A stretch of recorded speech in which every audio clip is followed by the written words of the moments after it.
Welcome to Basketball Heads Live. I'm your host, Glenn Poole Harding. And tonight, we have a very special guest. This ball player was a major problem for New York City point guards during the early 80s. He had hands like Jordan, which allowed him great control of the ball, so his handle was crazy with it. His high basketball IQ and natural leadership skills propelled him to greatness. First team All-City honors in 1983 and 84. He also became the second leading scorer in his high school's history behind the great Ernie Myers. This Brooklyn baller was also second team All ACC. Help me welcome Tolentine High School legend and the University of Virginia great, John Johnson. Y'all ready?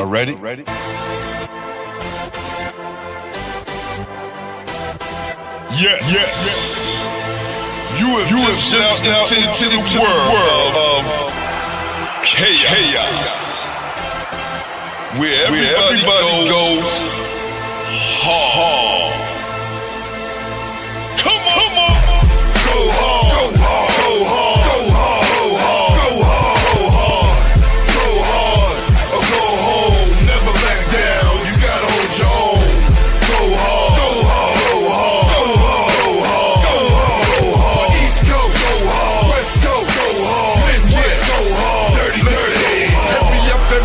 Get online, buy your tickets, cause the game about to start. Jay. Yo, salute. What's happening, my guy? What's going on with you? I'm great, man. Can't call it. Yo, I want to, first of all, salute you with the Basketball Heads podcast, man. They're long overdue for New York City basketball, and look like you off and running to some big things, man. So I want to salute you with that, bro. Thank you, man. Coming from a guy like you who I looked up to, coming up, Brevoort playing, wanting to reach the status that you was on, man. It means a lot coming for you, John. I appreciate this. Of course, and that's facts too. Yeah. I'm waiting for my guy. I got my artist here. He's just doing some things real quick. He, running a little late, but he's here. I seen Joe Green crack for the phone. Yeah. Oh, yo, look, he cracked for that early, right? He cracked for that early. So I'm gonna show you.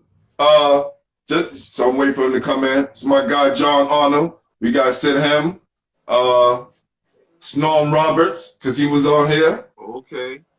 Coach from Kansas. Of course, Gerald, right?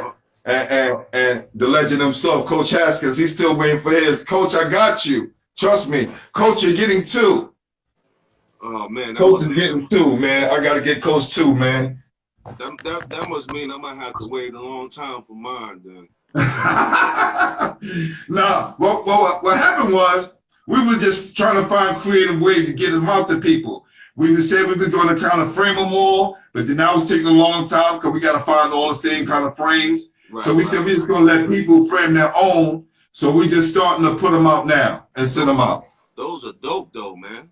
Wow. Yeah. Just trying to add a little twist to the show. I see what a lot of people are doing out there. I want to give a shout out to my guy, K. Pennell, my guy, All Things Hoop, and my guy, Coach B, doing their thing. So, James, to you, my man. I'm just waiting for some people to come in the room. That's what we doing. I see James checking in. What up, James? James is checking in. He's in the room. Shared a good story, man. People showed you a lot of love, John. I want to let you know that, man. I appreciate that, man. I really do, man.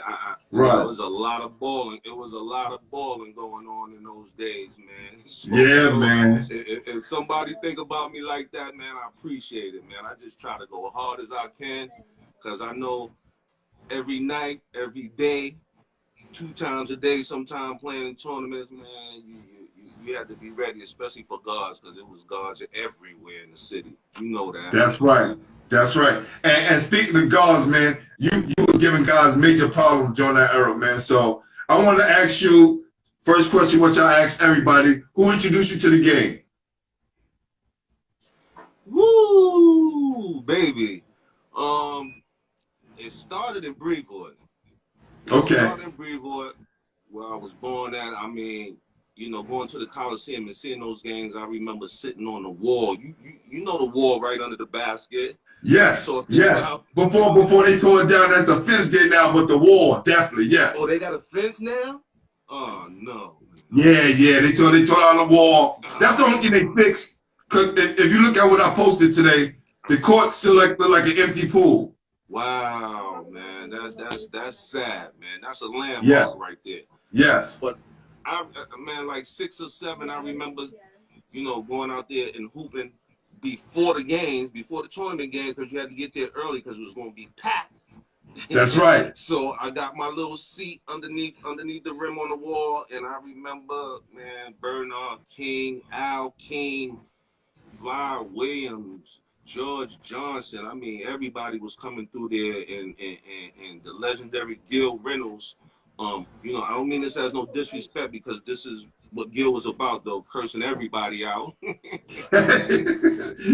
listen, you ain't the only one. We had a couple of guys on here that let you know, he'll tell you, and go get your daddy. That's right. Right? Yo, but it helped us, and it turned us to good men. Right, absolutely. They don't have coaches like that no more. They don't have coaches. No, they're pacifying them. They talk about how many pairs of sneakers they're going to get the kid. Yeah, that's right. And if you do that, you get locked up. So, I mean, it started in Brevoort. I had Gil as a coach early. Then I went to, from the Coliseum, I went to Our Lady of Victory, right there on Troop, and we had some good teams, man. You and Gerald played together. Gerald was a little younger than me. We had Brian Royal, who went to George Washington. I mean, we had about Joe Jackson. We had like 3 or 4 Division I players. I mean, when we was like 10 years old on that team. So, wow. Yeah, that's where it all started. And then, you know, we played. You remember Citywide? Yes. Okay. We gonna get there. I want to go build the building blocks. So it's your homegirl Venus said, "What's up?" V, stop playing, V. So we all know you grew up in Brevoort, right? Look, because I came over in the later years. When people told me you was from Brevoort, I didn't believe it until you started coming back to play with us. Right. They was like, you know, John Johnson from here. I was like, John from Tolentine? I thought you was from the Bronx. I didn't know. That's how disconnected I was on the ball scene back then. A lot of people thought I was from Uptown or the Bronx, but straight Brooklyn, man. Straight all day. Born and raised in Brooklyn. Even when I went to Tolentine, I was traveling an hour every day. So yeah, I remember you coming to Brevoort later on. We moved out probably around 8, 7 years old, but always came back. We always had family there until after college. My family still lived there, so. And I'm glad you came back, brother, because you helped me out a lot. Facts. My man. Yeah. So Our Lady of Victory was the first team you was on, right? Right. I played with Brooklyn USA for a minute, but they had around 3,000 kids there, so went down the block to Holy Rosary and then went to Victory. And man, I used to love them, but that was Citywide days, man. Traveling on the train where your coach had to pass for the whole team to walk through the door. That's right. Remember them days? Yeah. Citywide was it, man. Victory. We had a nice crew. We was tearing Brooklyn up until Citywide. You could tell I'm ready to get into. I'm ready to get into Citywide. The game that goes. Right. Oh, we're gonna talk about that. So at the time, who was the best player in the neighborhood? Ooh, my age. Yeah, when you was coming up, it could have been the older guy, but who was the man? Like, who was the guy? Yeah, was Mel Davis that guy? But Mel was much older. Okay, all right. So we're not gonna count Mel. And we spoke to Mel, yes. Much older, and then when I started playing, it's not until now I remember guys. But when I started playing, I had on blinders. I didn't really see nobody else. You know, got you. Paying attention to nobody else. I had to make sure my game was tight, or else you get ran out of there and coming up in New York, man. Very There's a true. lot of nice cats in New York, period. Right. So there wasn't a guy that stuck out around that time in Brevoort, around that time that was good. Nah, what about Earl Robinson? Earl Robinson was a little older than you? Earl is a little older than me. We played together. Earl also came to Brevoort a little later. You know, I remember Earl in the center at 21. Coming there, everybody was like, "Who is this guy?" Because he was new to the neighborhood. You know, if you don't know, if it's a fresh face, everybody's gonna be like, "Who is this guy?" That's right. So yeah, Earl played with Earl, but Earl was playing football and he was doing everything. He didn't full time basketball. But Earl is my dude. Earl is one of my dudes. I know he told me to tell you what's up. He told me to tell you what's up. He said he sent his love. He said, you know, John, him and I played 10 years together. He's like a little brother, you know. That's my boy Fisher. right there. Yeah. All right. So, what, did you go to junior high school in the same area as well? Nah, so we moved to Brevoort. I know that. Yeah, go ahead. Come on, man. You asking questions that you already know, man. Come on, brother. I got to do my research, Jay. We moved from Brevoort and we moved to Flatbush. Yes. Okay, and I went to Walt Whitman Junior High School, which was rough. They didn't even have a basketball team when I got there. But they didn't even have a team then. And so, but you know, I was like, man, there's no way in the world I could go here without no basketball team. Started a basketball team, and my mother also, the first thing she did when we moved to Flatbush, the first thing she did was she said, "I'm going to find a place for you to play ball." Wow. And I love to swim. So we searched the neighborhood. We went to a couple of PALs. You know, PALs was small and they had no swimming pools. So we found a boys club right behind Erasmus High School. We went to a swimming pool and a basketball court, and that was another chapter that started in my basketball journey, a big part of my journey, actually. Yeah, I asked you that because my partner and best friend in basketball heads and in life, Larry Statestem, who was Paco and Coach Green's son, right, brother, that's my guy. We went to college together. We still best friends. Yes. Oh, so man. when we talk about Walt Whitman, he always brags about you. Like, yo, you know, John Johnson and Kenny Parker, they all went to my junior high school. Right? He had all these bragging rights over me. I was like, well, he's from my P's, you know what I'm saying? So we kind of share you a little bit, man. Him over in Flatbush, I'm over in Bed-Stuy. Right. Bed-Stuy and Flatbush is home, man. That's home, man. I'm born in Bed-Stuy, but lived a lot of my years in Flatbush. And Lil Lad like a little brother to me, too. So, Lad, you checking in? Yeah. Yeah. Joe said the same thing. Larry is the little brother to all the top ball players that came out of Brooklyn. Absolutely. Yeah, for sure. So was you highly touted as a youngster coming up? Man, you're going to get me to start tooting my own horn, Pooh. This is what, let me tell you something, John. I don't want you to be shy, my brother, right? You took a lot of years when people was trying to, you know, doubt you and put you down. Right now, we giving you your crown, brother, because you deserve it, fam. I love it. All right, so well, answering your question then, absolutely. We playing in Citywide, right? I'm going to tell you a story. We playing in Citywide with Our Lady of Victory, and we at Brandeis High School in the game to go to the Garden. And we playing against the Sun Devils, who was from uptown. Uptown was the Sun Devils, Gauchos, and Riverside. So we playing in Citywide, we playing in Brandeis again, and you know, the game to go to the Garden, there ain't want no team from Brooklyn to make it there. Right. So I remember that game vividly at Brandeis. My mother stood up, she was yelling, "They cheating, they cheating, y'all." So that game against the Sun Devils, though, it was a real heated game. They had some good guards. They had Terrence Broadnax, They had Jim. They had Vaughn Nobles. They had a crew. We had a crew too, but we lost. And that's the last game I cried. I was so mad. Wow. So the next week, I'm in the boys' club in Flatbush.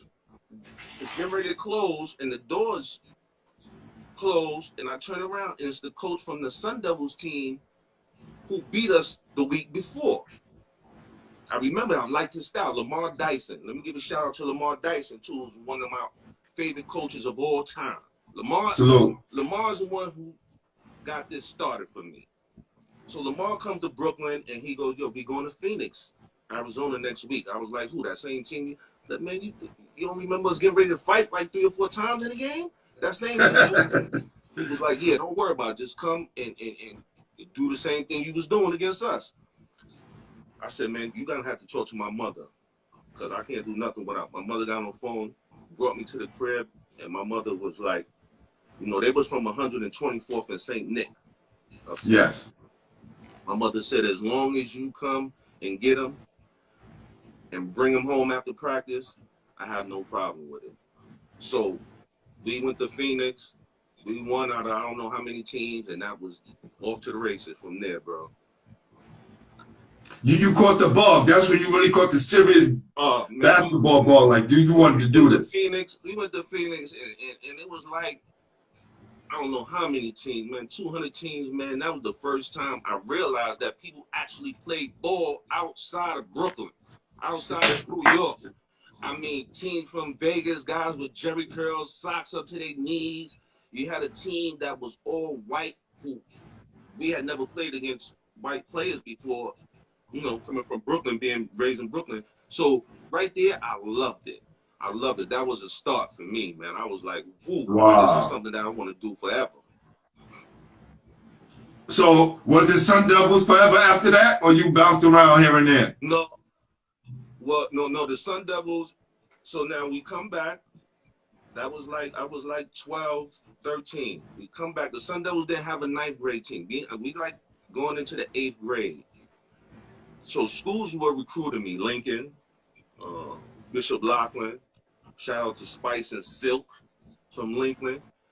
My man James from Bishop Lachlan and Mark. But my mother wanted me to go to Catholic school. So we visited Lachlan first. We visited Lachlan and we walk in and they must have been changing classes because everybody was running around like it was outside. My mother saw that. It was too chaotic there for you. My mother turned around. We didn't even go to the meeting with the coach, who was Pat Quigley at the time. We didn't go to the meeting. Okay, so Mr. Lorch, God bless his dad, from Riverside came and was like, told my mother, look, you go to Tolentine. Now, I knew who Tolentine was. I was always a student of the game. I always watched ball. I always read about ball. So I knew who Tolentine was. They were just so far that I didn't, you know. He said, you go to Tolentine and don't have to worry about tuition for 4 years. My mother looked at me and said, that's where you going. That's where you're going. We took the visit to Tolentine, was an hour away from Flappers, where I lived on the train. An hour every day. I mean, it was rough, but it was, again, the Sun Devils was the best move I made. Then going to Tolentine was the next best move that I ever made. Yeah, because that was going to be my next question, why Catholic school and not the PSAL, but you answered that question. Another question, who's recruiting you from Lincoln? Bobby Hartstein. Bobby, my coach, Bobby Hartstein. That's right. I gotta talk to coach and remind him, because you know them guys always pride themselves on saying we didn't recruit. Right. He probably won't say that though, but I remember that. Come on, John. You ain't gonna lie to me. And my coach, he'll keep it real. He'll say John was a unique player. We try to have to give, whatever. and how did you? I know this is you doing the question asking, but they usually get guys from Lincoln that's from Coney Island. Yeah, I went there because Do you remember KK that lived in Brevoort? Of course. Right. I played football. See, like Earl, I played for Coach Breeds. Oh, okay. Right. First, I was a quarterback. Me and KK won the championship. He was a year older than me. He went. Actually, we were the same age. My ass just got left back in 7th grade. So he went over Lincoln before me. Right. And when he got there, he was doing well on JV, but then he got to some beat with some Coney Island dudes. Some dudes that I knew, but I wasn't there and didn't know at the time because my family is from Coney Island. Oh, wow. My father, brothers, sisters that live out there. Okay. So I ended up going to Lincoln to play football, but I went out for the basketball team because I didn't want to ride the train home by myself. They got cut, and I made it. Wow. And I was going with them. Wow. So somebody in one of these shows, somebody need to flip it and ask and have an interview with you, brother. Yeah, my guy Arthur, he said, yo, when it's your time, he want to do the interview. Yes. All right, guys. Because everyone always asks that. Thank you, John. I appreciate that, brother. My man.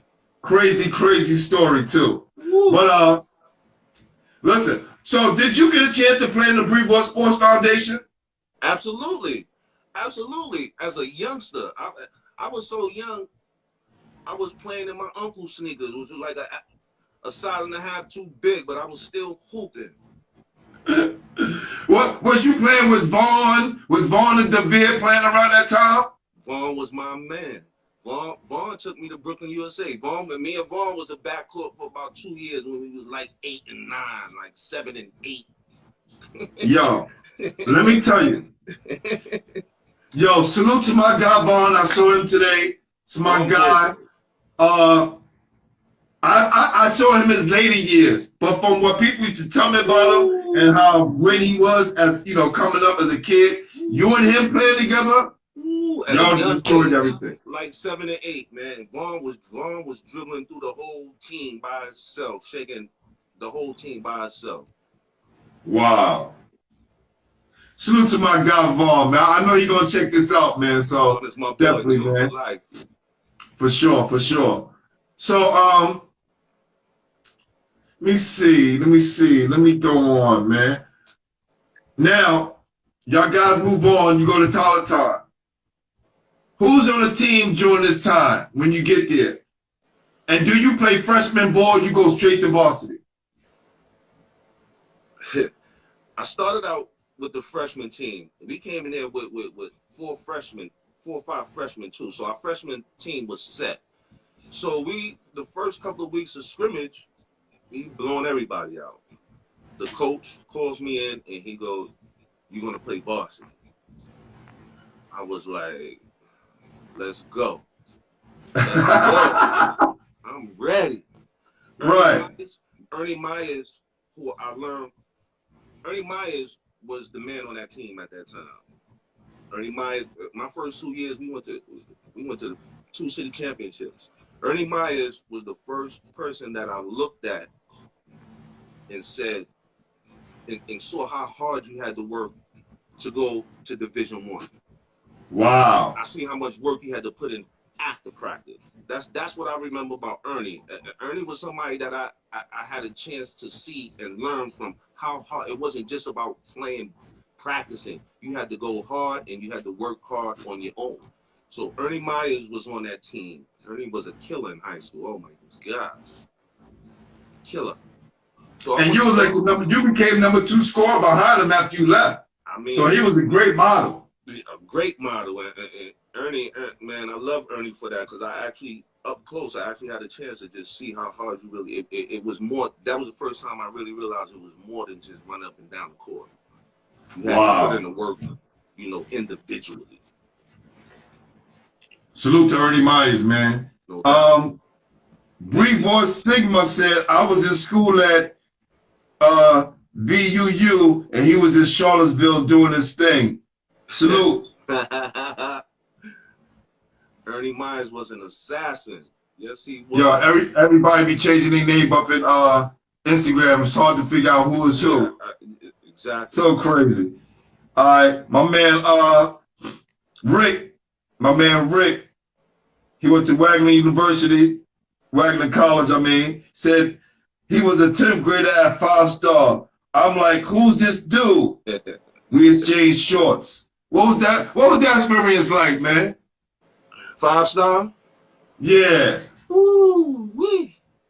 You know what I loved about 5-star? I loved it because it was 24-hour basketball. I mean, if you wasn't sleeping, it was all basketball. Right. If you were playing a game, you was in stations. If you wasn't in stations, you was listening to a great speaker. So, I mean, all basketball. You play until you drop at 5-star. That's what I loved about it. Wow. My guy K. Purnell, he has a show as well. Salute my guy K. Purnell. Keep doing your thing. He said, salute to John Johnson. I used to come to the UVA camp when he was there. One of the reasons I started to play basketball. Oh, man, K. Purnell. That's real. And he interviewed some of the giants in basketball as well. So salute. Wow. That's Get my man Joe Johnson, my man Joe Jackson said, Joe Jackson, Devil Dog, Brian Royal, yes. Keith Hardy ran the city at 12 years old. That's real. Salute. And those all my guys too, man. For sure. Yeah, Joe. Yeah, baby. For sure. Yeah. For sure. My man, CEO Entertainment said, John was my coach at 5-star. This is John Anderson. For Nazareth, yes. Wow, my man. Wow. Coach Eddie.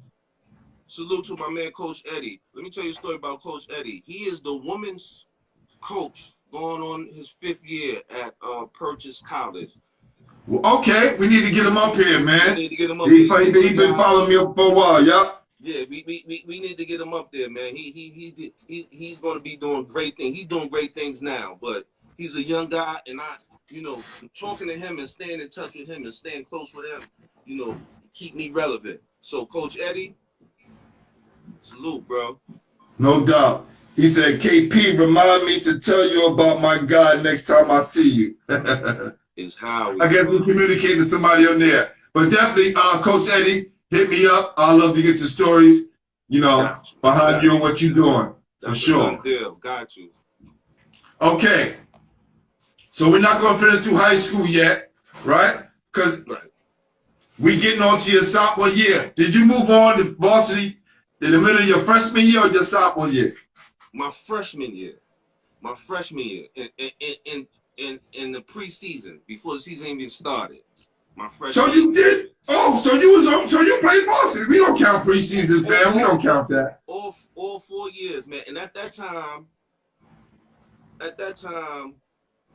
there wasn't a lot of freshmen playing varsity at that time like it is now. So that was a big move too.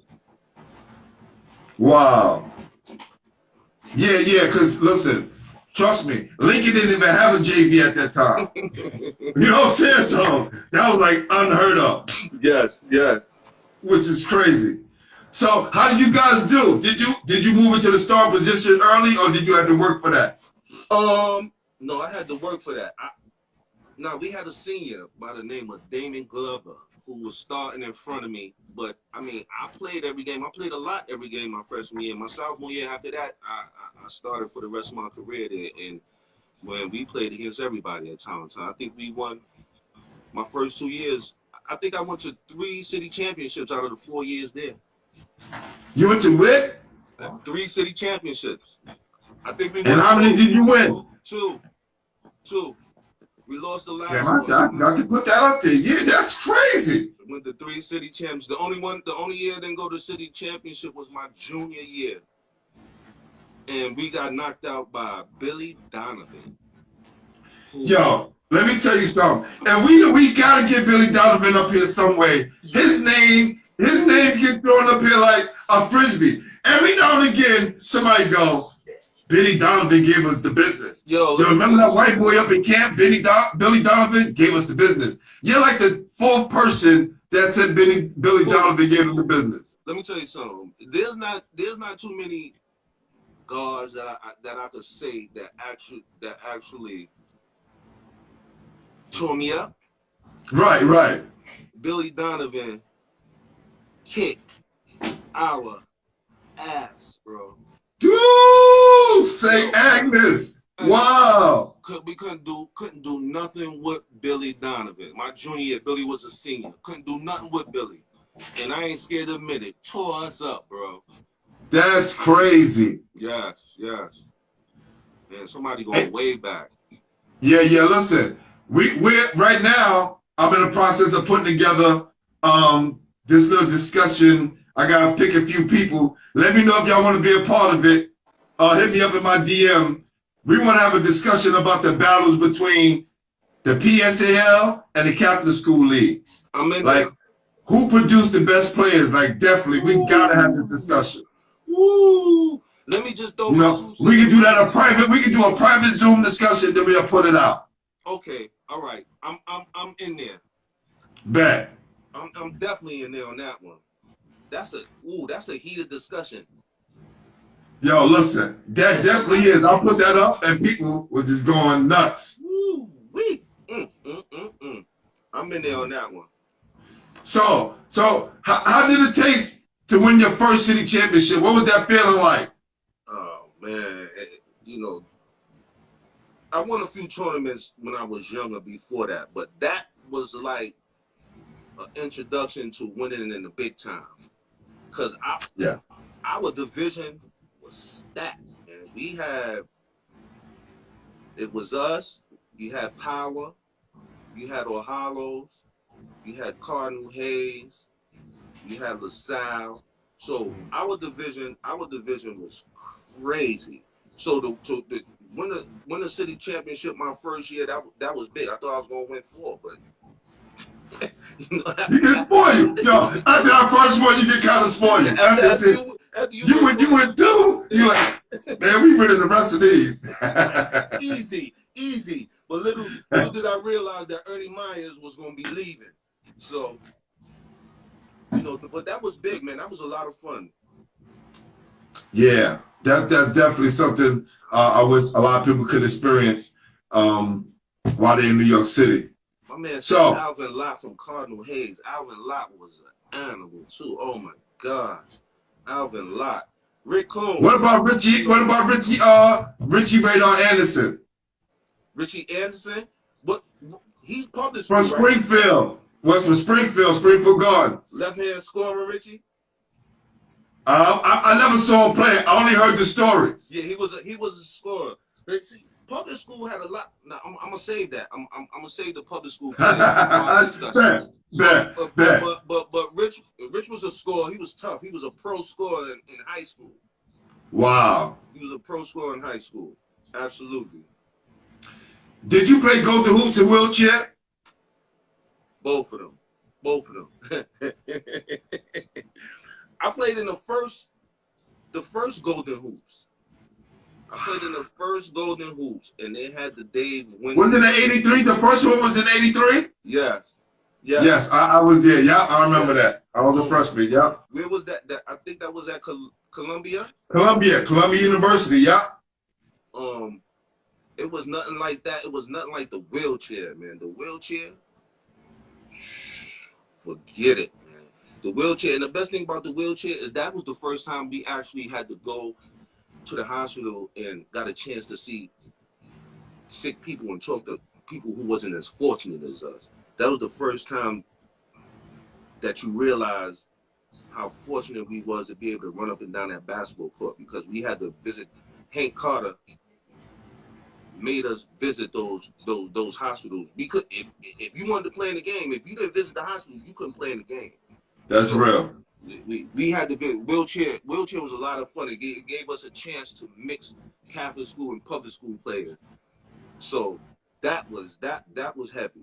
Golden Hoops, boy, you bring back some memories, Pooh. Yeah, because I just, I never got a chance to do the whole wheelchair thing. But from what I know about it and the guys who went through it, it just taught guys humility and appreciate their God-given talents and their abilities.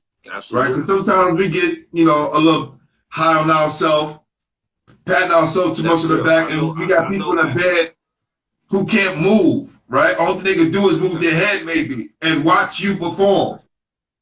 That's right. That's right. And yeah. We had to write an essay. If you didn't write the essay, you couldn't play. I don't care who you was. Miss Carter didn't care about that. If you ain't write the essay, you wasn't playing. I don't care if you was first team all city or not. That's right. From nobody. That's crazy. So, did you monitor your game after anyone coming up? Not really. I mean, I loved, you know who I loved when I was in high school? I remember seeing him. I was a freshman, and I snuck to the wheelchair classic. It was in Queens, and they played at Monte Cristi, the old Monte Cristi. Kenny Patterson.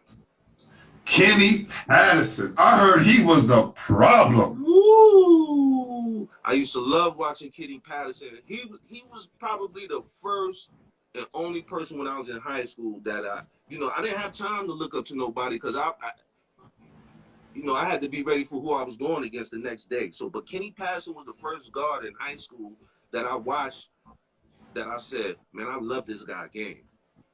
And follow him through DePaul. And then the only other guard who I actually loved was Isaiah Thomas. Wow. Anybody else, I was imagining myself playing against them. So, I really didn't. You know what I mean? I didn't really have time to be saying how nice, but we had a lot of nice guards in high school at the time when I was in high school, man.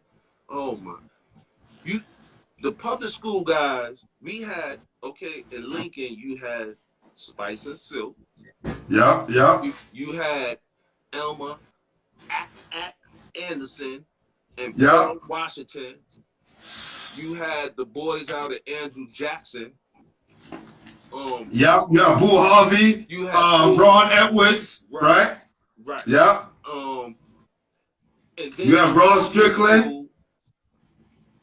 Ron Strickland from Truman. I ain't even get the Strick yet. Isn't that crazy? I ain't even get the Strick yet. Right. Strick was a bad boy. Okay. And then in the and what about the Catholic school side? Who y'all have the Catholic school side? Besides yourself? You had Mark and James at Bishop Loughlin. Then you had Kenny Smith. Oh man, it's so many guards, man. Who have I forgot? Yo, I'm gonna check for right there, with those names right there, you can go around the country and smack anybody. Right? With those names right there, all of y'all can go around the country and smack all the guards. It's just what it is. And I played with them. We had Kenny Hutchinson. Can't forget Kenny Hutchinson from uptown. And played with all of them. Gerald Green, my brother. Gerald Green, yeah, I was just about to say Gerald Green just checked in, yeah. Gerald Green. For sure. I'm glad this was able to come true. The City of Gods, James Majors, Gerald Green, and now my guy John Johnson. This is beautiful, man. Thanks for having me. Oh man, this is beautiful, man. Salute to this podcast right here. It's gonna be a lot of copycats coming after you. So. Well, listen, guys already said that I was a copycat anyway, but it's all good. You got ESPN, you got Fox, you got all kinds of networks. Yeah, but we just have to be one. I haven't seen a New York City basketball network yet. So, all right. Salute, my God. Salute. So, how many letters were you receiving, man, your senior year? Oh man. I had about 6, 7, 8 garbage bag full of letters since I was a freshman. I was getting letters from all over the place, man. I mean, coming home, my mother was like, "Look, enough is enough. You better start. You better start narrowing your choices down, because we don't live in no mansion. We just living in the hood, man. You ain't got no place for all this mail. Yeah, I had garbage bags full of mail, man. But once you started getting mail, once you started getting personally written letters, not mail that they type out to everybody in the country. Talk it, brother. Talk it, brother. You know, because they got millions of players that they send out to the same letters to everybody. Yo. Okay, Jay, go ahead, keep talking, Jay. Go ahead. So, but when one of the coaches wrote you a personally written, go ahead, because this is the generic, right? There it is. Right? There it is. And then you get right. You get the personals. Right. This is the difference. Right? Right. When you got the personals, when you got the personals, right, you couldn't stop smiling for the rest of the day, right? Yo, it meant so much. Because when one dude opened up his letter, and another dude opened his letter, and y'all letter looked the same, but somebody took that pen. That's right. You knew they was serious. That's right. Absolutely. Yeah, for sure. I was getting letters from 9th grade, man. Wow.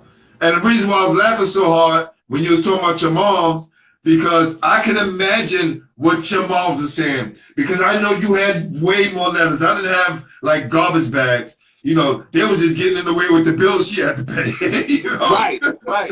Get those the wild, start making airplanes and flying them junks. Right. Get these out of here. I see somebody said that Mr. Lorch. Yes, I was about to get that. Did the late great Ernie Lorch influence your decision to attend UVA? That's a great question. Whew. That's a great question. He beat you to it, huh, Pooh? Yo, he wrote it, fam. I was gonna say it anyway, but look, salute. That's my guy Scar. My guy Scar, bro. Scar's my boy. Yeah, my guy from Lincoln. I miss my mother too, man. Oh man. Mr. Yes. The answer is yes. I'm not even gonna dance around that, man. The answer is yes. I already knew where I wanted to go, but Mr. Lorch was ecstatic with that with that decision, man. I used to love Mr. Lorch. I mean, you hear stories, but don't pertain to me. Mr. Lorch was a great guy. He did a lot for a bunch of guys, man, coming out of the hood that wouldn't travel around the corner, let alone travel out the country or travel out of the state. So salute, even though he's not here, he's still here in spirit, Mr. Lorch. Love you. Yeah, salute. Listen, man, that's one thing we don't want to do here on Basketball Head. We ain't here to focus on nobody bad news. We ain't bad, right. I watched Lamont Odom on the Drink Champs, and this is one of the reasons why I wanted to start this show, John. They had my brother looking so bad on there, and they wanted to talk about anything basketball related. The only reason why we know about Lamont Odom is through basketball. Facts. That's how we found out about him. Facts. And I seen that also. Right. So I was like, you know what? Our basketball brotherhood. Nah, we got to protect our brotherhood. Right. Right. That was embarrassing, man. That was embarrassing. So yes. I'm glad you bringing a different focus to your podcast, man. So people will come on your show with a smile on their face like I did, brother. I want everybody to feel comfortable. Again, Derek Chivas made a quote. He made a comment on your All-Star, your All-City team, and was saying how that basketball brotherhood is tight, a New York City basketball brotherhood. And I want to keep it like that, John. And you somebody who I look up to, idolize, and wanted to be like, even though I was 6'5" and you was like 6 feet. You know what I'm saying? But, man, thank you for that. Yo, bro, you embody everything of what a Brooklyn ball player should be, right? My man. You always kept the professional around us. You always gave us a word of encouragement, and you always made sure we played. Right. We had to be good enough to earn it, but yo, you gave us a chance. Appreciate that, Pooh. Yo, how was it like playing against? Did you play against Jordan and Lynn Baez? No, Jordan left a year early. Okay. But Baez, I played against Baez, man. Oh my God. Oh. How would life be for us now if he would have lived? Oh man, first ballot Hall of Famer, maybe. He had been afraid. He was a monster. I remember seeing him at 5-star when I was like a freshman, and wow, he was playing in the NBA. You know, at 5-star, they had the NIT, the NCAA, and the NBA. Yes. I was in the 9th grade. He was in the NBA, and he walked in front of me. He was the first person that I actually seen with their name on the back of their Nikes, not written. I'm talking about from like Nike must have gave them to him in high school. And that wasn't heard of back then, John. Not that. Yo, I see he walked in front of me, and you know when somebody, you could tell that they a high jumper from the way they walk. That they could jump out the gym just by the way they walk. Right. That was Lim Bias. And little did I know I was going to the same conference that he was in, and he was a month. Then get to college, and he was the first player that I seen that actually referees was scared of, man. He was talking to referees like they were in CYO, and I was like, "Are you serious?" I said, "How can he talk? How can y'all let this guy talk?" He was like, "Man, shut up, rookie, shut up, New York." I was like, "All right." I said, "All right, say no more, man." He dunked on that man. Lim Bias was he was a monster, man. When I say that, I mean at the highest level. He was grabbing people. He was grabbing people dunks. He grabbed somebody on our team dunk. Somebody went up on our team and tried to dunk with 2 hands. He grabbed it off of the backboard and came down with the ball in his hand and just walked off the court. But he was so aki. His neck was so big. His body was crazy. No, look out like that. Watch it. It's a grown man playing in college. He had muscles in his eyes, kid. Yeah. Yo, he was that diesel. Going on his eyebrow, man. He had muscles everywhere. His body beautiful. Wow. Larry said, John showed me my first pair of Air Force Ones with the green soles in Arizona. Wow. Go ahead, Larry. That's fair. That's crazy. Yo, Larry, tell your pops I said what's up, and your brother Paco. So how was your experience overall, you know, during that college life, overall, like all the positive stuff? Best time of my life, man. Best time of my life. Now, that's one of the reasons, you know, one of the reasons why I went there is because me being naive is that the guards were gone. Othell Wilson, Ricky Stokes, yes, and Rick Carlisle, they were leaving, they were graduating. So I was like, I want to start. Not thinking that, you know, it would be better if I had a senior or somebody in front of me that could show me the ropes and get some experience from. I was like, I could start, I'm going there, being the ACC, that's where I'm going. And in fact, I only took one visit, Pooh. That was my only visit. Wow. If I'd have knew what I do now, I would have just took a visit to the University of Hawaii just for the visit. But I took one visit. No, that's real. Because at least you have options and get to see something different. You have 5 visits, man. I took one. I went on that visit, and I went on that visit with another one of my bros, who God bless him dead, Ed Bug-Eye Davender. Yes, salute, definitely. Oh man, Ed Bug-Eye was my backcourt partner for like 3 years at Riverside, and wow. We took a visit to Virginia together. They came They picked me up, and they picked him up separate. They met us at the airport, and they took us in a helicopter. They took us in a helicopter to Virginia. We flew over the top of Virginia, and you know, once I seen people studying on the lawn, on the grass outside, like it was something I never seen before. The campus is beautiful. I said, definitely, yeah. I said I don't need to go to no more visits. That's me, dumb me. I had 5 visits. I took 1 visit. What's wrong with me? So Buckeye said, we gonna go here. I already knew I was going there. And Virginia had recruited from my sophomore year on in high school. They made me the #1 target. It was mutually understood that Virginia was the leader for me. Buckeye said that weekend, he said, I'm coming here with you. I said, Buckeye, stop playing with me. Stop playing. The next week, he visited Kentucky, and the rest is history. I mean, you visit Kentucky, man. Come on. It's a wrap. It's Yo, a wrap. I remember, God bless his soul, Conrad McCray and Kenny Anderson kind of doing the same thing. We was up in Empire State Games, and we was in the back lawn, and I told the story about the cops coming and Ralph James saving the day by speaking to the cops and totally using words we had no idea what they meant at the time. But salute to Ralph James. But Kenny, you know, Conrad was like, yo, I signed, yo, you coming? And Kenny was like, I don't know.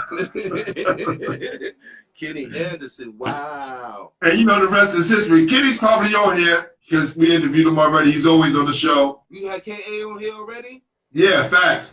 We had Kenny Anderson, Speedy Claxton, Jerry Ice Reynolds. Oh, Jerry Ice Reynolds. Yeah, he's on here. So if you go on my IGTV or scroll down my page, you can see all the interviews. That Jerry Ice Reynolds was one of my favorite cats also, man. Jerry, I played with Jerry. I played with Ice, Jerry. I don't even feel right calling him Jerry, man. I played with Ice. Jerry, that sounds crazy. I played with Ice in the Pro-Am for about 4 years, man. Ice was so smooth. Yes. Ice was he was before his time, too. Ice could play right now. I mean, if Ice had the game, Ice had the game that he could play right now in the NBA. Yeah. And look just like one of them cats. He kind of invented that position. Because there was nobody 6'9" handling and passing back then besides, you know, Magic Johnson. That was the freak of nature. Absolutely. Absolutely. Ice was definitely before his time. Yeah, I see you back there, artists. Don't forget. You get it on. Don't forget to hit me off with that picture back there, man. Yo, those pictures are absolutely great, bro. You do a wonderful job, man. Thank you, brother. No doubt. Salute to you too. Yo, he's a Jackson guy. He played for Coach Granby. What? Queens? Coach Granby is a legend, man. Definitely. Oh, yeah. So, yo, Jay, hold on for a sec, yo, bro. Y'all spoke to James Majors last night. No, 2 nights ago. And Gerald Green the other night. He said he got $5 for meal money at Seton Hall. $5? All right. Thank you. Yo, bro, I played at a mid-major college, and I got way more than that. Yes! No. Gerald said it wasn't until their senior year when he started getting more money. No.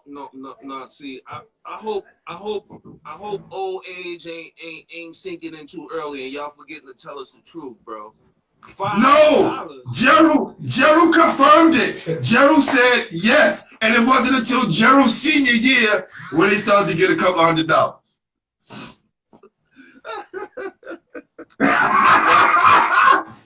Yo, in the Big East, come on, John. Wow. See, wow, man. Don't. All schools supposed to get the same thing? No, it varies, right? So here it is, John. I don't know if you ever heard this before. My coach explained to me how it works. How it goes, the schools kind of pay each other to play, right? Right. So, for a school like Virginia, we played y'all. So y'all would give us maybe $80,000, right? Right. The school get 80. We're like some of the money for transportation, food, and board. Right. Then there's another stipend for the ball players. Right.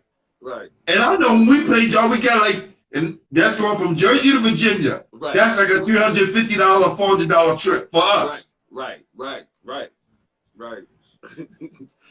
How the hell she all get $500? I mean $5. Crazy. $5? Yo. Man, that's what, Yo, people, that's what yo, only real ball players know what's going on. If you play college ball, if you got that mill money put aside, you know what we talking about. John, how was your situation in Virginia? Woo. We can talk about it now, and it was all legal, so it was sweet. It was sweet, especially when we went on the road. yes. The road, you got more. I forget actually, but it was sweet. I mean, you could go to a 5-star restaurant and get you prime rib and get you whatever you wanted, or Facts. We had cats on our team that was so tight though, bro, that they would go to McDonald's and get a burger and save that money, man. Yo, let me show you my trick. Here's my trick. Since we stayed in a 5-star hotel, I would get the hotel to put me like a plate of sandwich meat. Ask Larry, he'll tell you this. So while guys is going out to the restaurant and eating, we just going to go down the store, buy a loaf of bread, some mayonnaise, and be eating for the whole weekend and pocket our money. Right. Now, I wasn't doing that. I was, I was like, I live for the day, man. I said that we get that the next game we play, man. I saved that, and it never worked out like that. So right. But you know, I didn't really.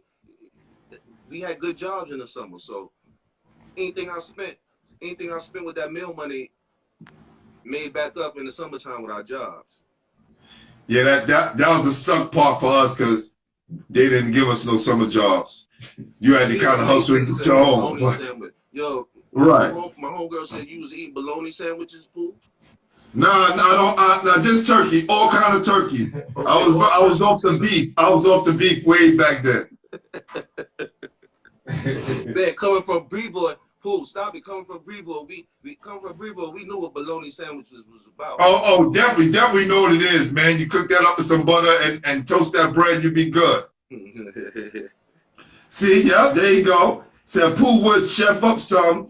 We would go to Pathmark with that meal money. That's right. We'd go buy some food instead of going to a restaurant. Well, brother, you got to know how to budget. So, John, who was the best high school player you played against, the best college player, and the best pro player you played against? Wow. Just 3.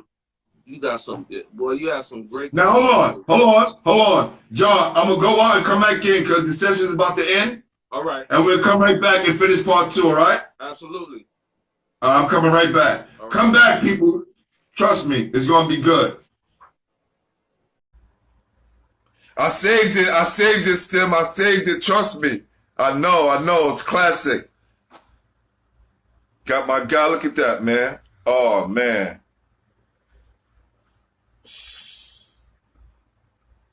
Yo, this is awesome, yo. Wow.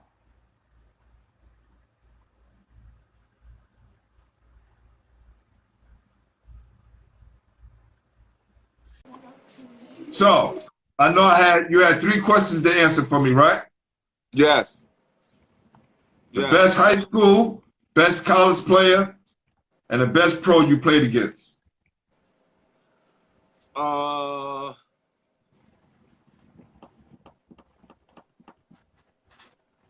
High school. Do it have to be a guard? Huh? Does it have to be a guard? No, not at all.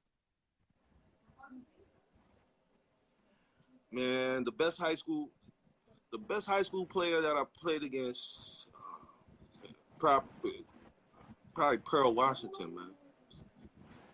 Pearl Pearl was the best high school player I ever seen, and played against him a bunch of times. So I mean, wow. Pearl was a pro in high school.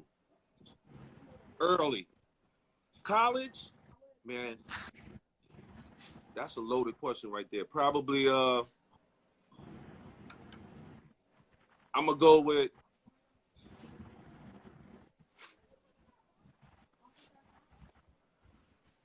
probably Johnny Dawkins. Wow. Okay. But in college, man, in ACC, it was so many guards. You had Mark Price, you had Tommy Amaker, Muggsy Bogues, Nate McMillan. The ACC was stacked with guards. Yeah. It was like the ACC was like New York almost. Right. Because New York was almost in the ACC. Right. So Right. I'm gonna go with Johnny Dawkins in college. In the pros, I mean, pro players that I've ever played against.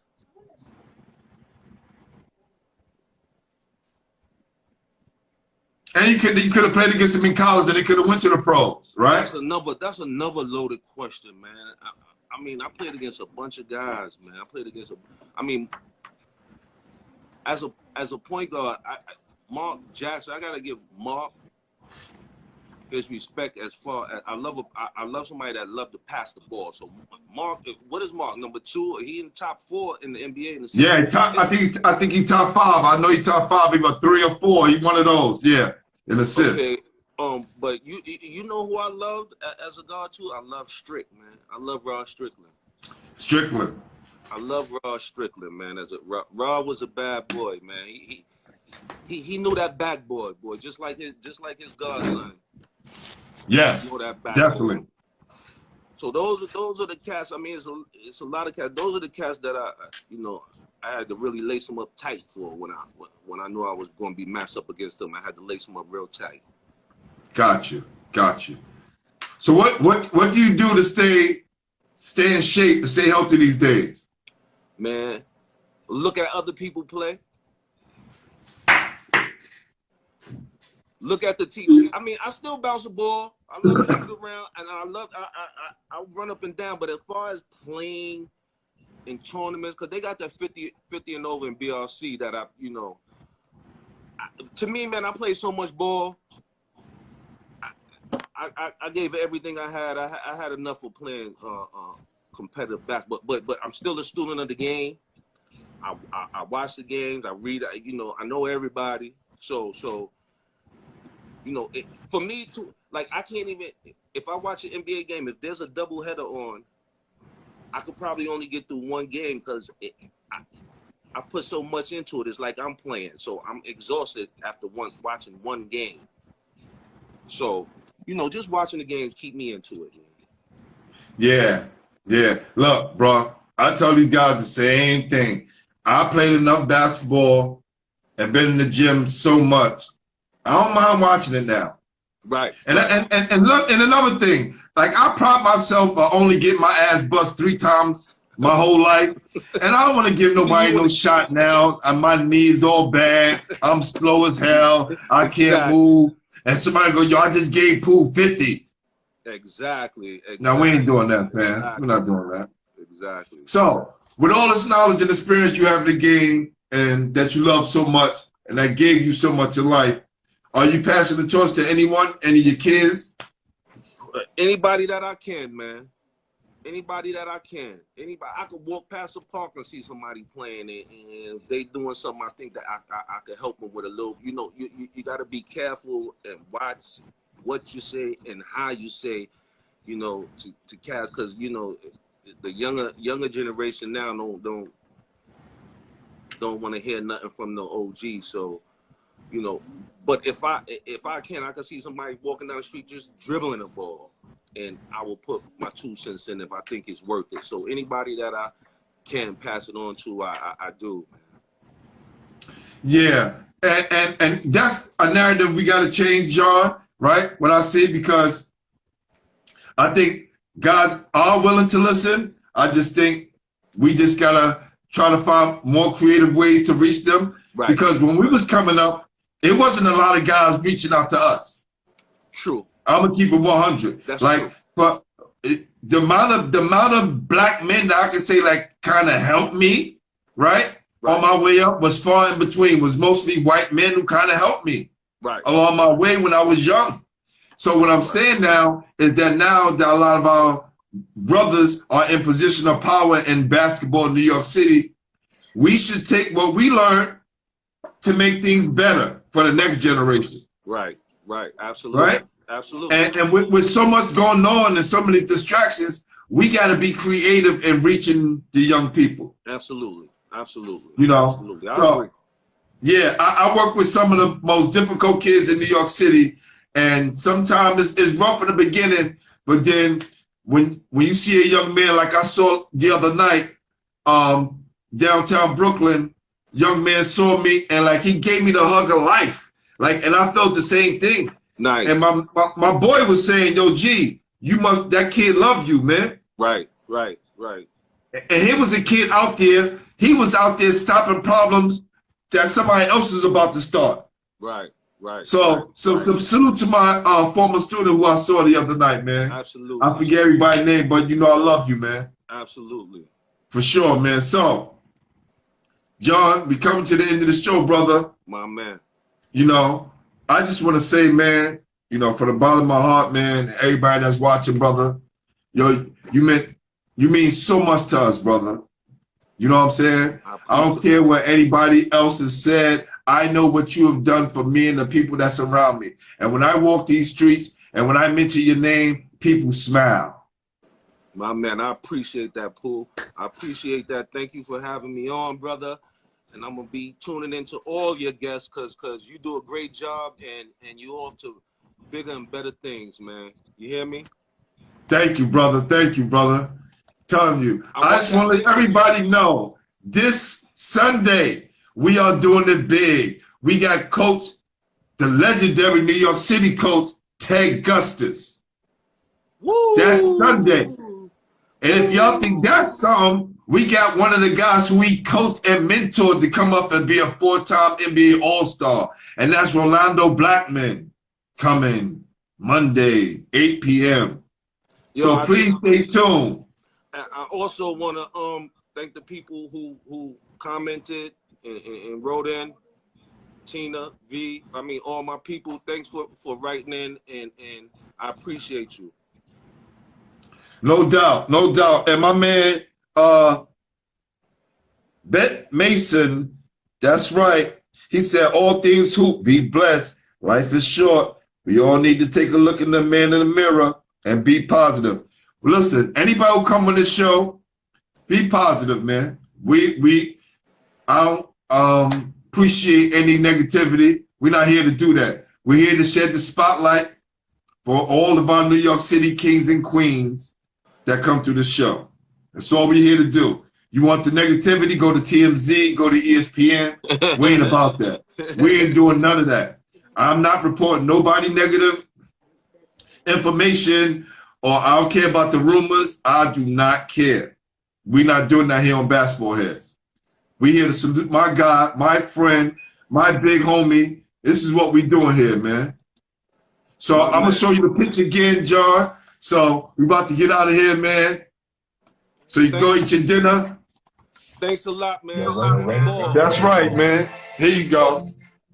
You're a shining star, man. Wow.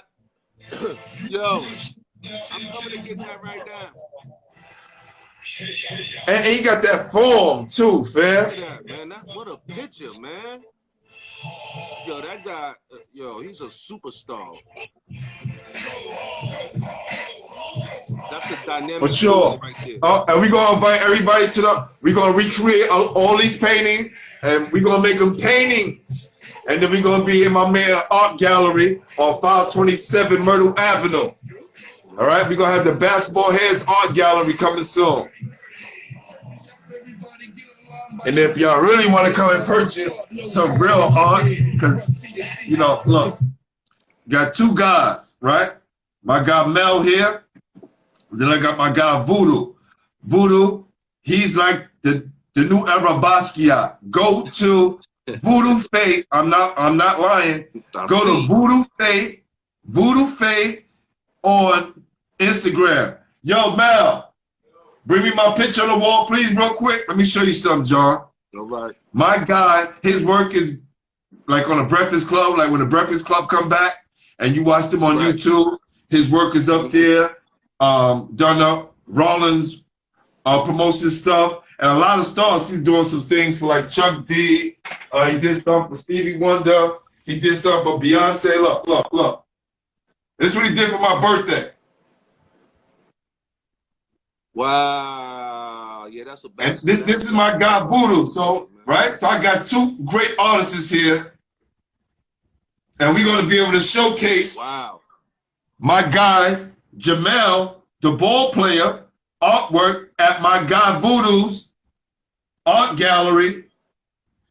And we're going to call it the Basketball Heads Art Gallery. And we're going to be featuring some of you guys. Like your painting's going to be in there. Like you'll get this version, but like he's going to do another painted version of you. Oh, that's sweet. That's sweet. I can't wait. So we're going to take all you guys and put you guys in the gallery. And we're going to do another video of that. And definitely keep showing our love, man. This is what we're going to do, fam. I love it. I love it. I love it. I love it. Can't wait to be on again. You hear me? Yo, I'm going to call you, John, and let you know when we're going to set up that discussion with the PSCL and the Catholic school, all right? Okay, do that. Do that, brother. Anybody else that want to be a part of that discussion, please DM me, all right? It's going to be a private Zoom conversation, and, you know, we'll have some fun. Nice, nice. Appreciate it, bro. All right? Thanks my God. Dope. Appreciate you, brother. All right. Salute. Peace. No doubt.